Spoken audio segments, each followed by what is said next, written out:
Je m'appelle Anne Chaponnière, donc j'ai fait une prépa, puis à l'eau, Rennes, avec l'aspect environnement sans tout ça.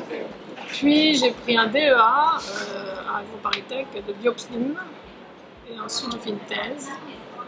J'ai fini ma thèse en 2005. Une fois que je suis rentrée en agro, j'étais attirée par tout ce qui était sciences du sol et environnement, mais plutôt sur les aspects techniques sciences du sol. À la fin de mon école d'agro, pour moi, j'avais pas assez de compétences. Enfin, pour moi, techniquement, j'étais pas au niveau. J'estimais qu'on était un peu trop touche à tout encore. Donc, certes, on avait pas mal une overview sur plusieurs domaines, mais je me sentais pas compétente pour faire quelque chose vraiment spécifique, technique, etc. Donc, j'avais envie d'approfondir avec des aspects recherche, donc DEA, thèse. Donc, c'est pour ça que j'ai fait un DEA bioclim et une thèse vraiment très orientée hydrologie là, au Maroc avec l'IRB.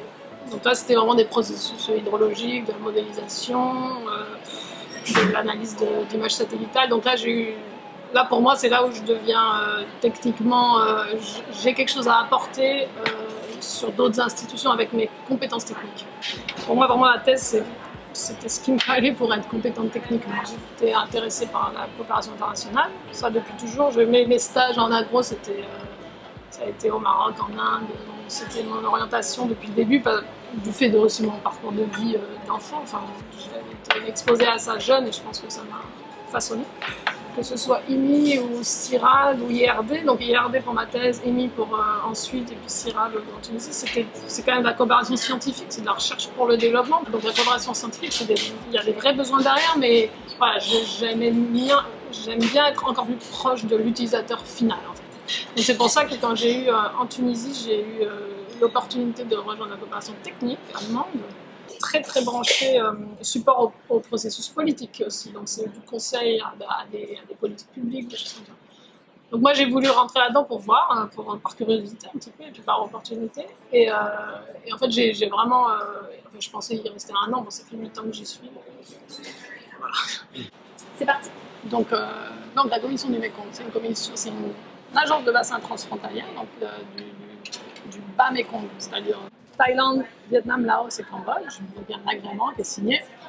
Et ils se sont engagés, ces 4 pays, à gérer le Lower Mekong Basin de façon durable. Donc la commission Mékong, c'est une commission qui aide les pays à gérer de façon durable et transfrontalière ces eaux. Donc il y a plusieurs domaines d'intervention dans la MRC. Il y a des aspects très sur les développements de l'hydroélectricité, donc ça il y a des aspects suivi environnemental, des aspects changement climatique, des aspects réforme de l'organisation, tout ça. Donc, et la GIZ implémente le soutien qui est donné par l'Allemagne.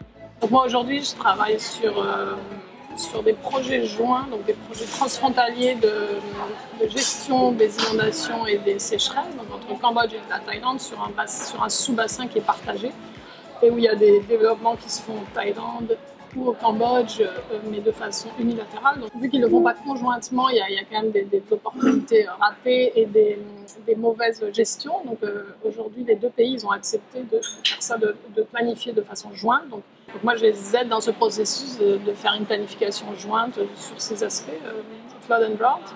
Je travaille aussi entre le Cambodge et le Laos, donc un barrage qui a été fait qui est très controversé, c'est le barrage de Dan Sarang. Sur ce barrage comme pilote, mais aussi sur tous les autres barrages, on voudrait, nous, au niveau de la MRC, redesigner le suivi environnemental du bassin du Mékong, qui est fait par la MRC, pour capter les impacts environnementaux de ces grands barrages. La GIZ, c'est Gesellschaft Internationale Zusammenarbeit, donc c'est la Société pour la coopération internationale.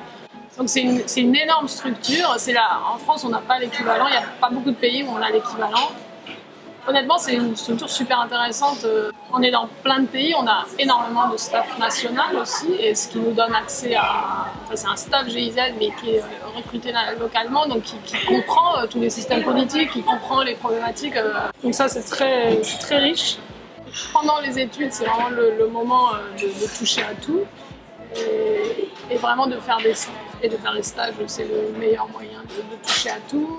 Enfin, en tous les cas pour moi, personnellement. Donc et de faire des stages aussi, peut-être de se permettre de faire des stages aussi plus diversifiés que ceux qu'on pense qui vont nous être utiles dans notre futur.